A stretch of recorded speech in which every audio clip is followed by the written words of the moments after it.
Hello' guys, আপোনালোকেতো গম পাইছে আমি ক'লৈ আহিছোঁ। আমি এতিয়া যাব ওলাইছোঁ পাৰ্কখনলৈ, যোনখন পাৰ্কত যোৱাৰ কথা আগৰ মিনি ব্লগটোত মই কৈছিলোঁ। চ' এয়া আমি আহি পালোঁ, এণ্ট্ৰিও কৰিলোঁ আৰু এজনৰ 100 টকাকৈ লয় এণ্ট্ৰি ফিজ। আৰু পাৰ্কখনৰ ভিতৰত আহি মানে ইমান ভাল লাগিছিলে, আপোনালোকে চাওকচোন। তাৰ এটা বহুত দীঘল পুখুৰী আছে, 30 বিঘা নে কিবা এনেকুৱা চামথিং দীঘল মাটিত পুখুৰী এটা আছে আৰু তাত মানে ব'টিং কৰিবও পাৰি।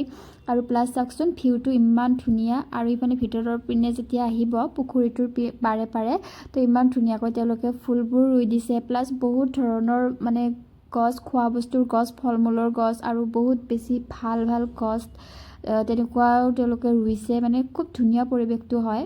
আৰু পুখুৰীটোৰ ভিতৰত, পুখুৰীটোৰ মাজত তেওঁলোকে কটেজ বনাই দিছে, তাত বহিব পৰাকৈ, মানে অ'পেন কটেজ। আৰু তাত গৈ আপোনালোকে বহিব পাৰে আৰু ইমান ধুনীয়া ফ্ৰেছ ফ্ৰেছ বতাহ আহি থাকে। আৰু লগতে তাত আপোনালোকে ৰিলচ বনাব পাৰিব। মই কেইটামান ৰিলচ বনালোঁ বাৰু ঘূৰি ঘূৰি, সেইকেইটা ইনষ্টাগ্ৰামত আপলোড কৰিছোঁ, তাত গৈ আপোনালোকে চাব দেই। আৰু এয়া চাওকচোন, এয়া দৌৰি আছোঁ ইপিনৰ পৰা সিপিনে, ইমান ভাল লাগিছিলে। বুনত বাগৰি বাগৰি ফটো উঠিছোঁ ক'ব গ'লে, সেইবোৰো আপোনালোকে মোৰ ইনষ্টাগ্ৰামত পাব। আৰু তাত অলপ সময় মই মোৰ লগৰজনীৰ লগত অলপমান মনৰ কথা পাতিলোঁ, কাৰণ বহুত দিনৰ মূৰত লগ পাইছোঁতো। তাতে ঠাইখিনি ইমান বেছি ধুনীয়া আছিল। আৰু গাইজ, আজিৰ মিনি ব্লগটো আছিল ইমানেই। এয়া হৈছে ৰাতিৰ দৃশ্য। আমি ভিতৰৰ পৰা আহিলোঁ, তো আজিৰ ব্লগটো আছিল ইমানেই। Bye bye.